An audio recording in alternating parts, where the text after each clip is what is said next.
స్థానిక సంస్థల ఎన్నికలు జూన్లోనే అని సీఎం రేవంత్ ప్రకటించడంతో ఆశావాహుల్లో ఉత్కంఠ మొదలైంది.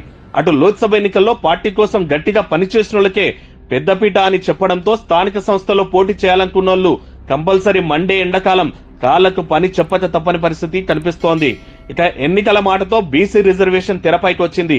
ఆల్రెడీ దీనికి సంబంధించి బీసీ రిజర్వేషన్ ప్రాసెస్ ను కొలికి తీసుకొచ్చే కసరత్తు మొదలెట్టింది కాంగ్రెస్ ప్రభుత్వం. రాష్ట్ర బీసీ కమిషన్ కు స్టేట్ ఎలక్షన్ కమిషన్ ఇప్పటికే లేఖ రాసింది. ప్రభుత్వం నుంచి ఆదేశాలు వెళ్లంగానే రిజర్వేషన్లు ఖరారు కానున్నాయి. ఆ వెంటే ఎన్నికల సంఘం నోటిఫికేషన్ విడుదల చేస్తది.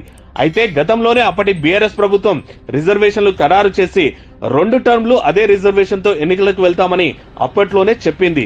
2 సార్లు కంటిన్యూగా పోటీలో ఉండొచ్చని అప్పట్లో సీట్ల కోసం గెలుపు కోసం గట్టిగానే తిప్పలు పడ్డారు నేతలు.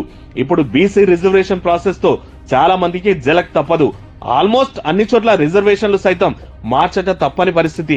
ఈ నేపథ్యంలోనే ఆశావాహులకు అటు ఆల్రెడీ మేమే పోటీలో ఉంటామనుకున్న వాళ్లకు ఈ 3 నెలలు టెన్షన్ అనే చెప్పాలి. రిజర్వేషన్ ఖరారయ్యే వరకు ఆ వెయిటింగ్ తప్పదేమో. రెండోసారి మేమే పోటీలో నిల్చుంటామని నిన్న మొన్నటి వరకు ఖర్చు పెట్టిన వాళ్లకు నిరాశ తప్పకపోవచ్చు.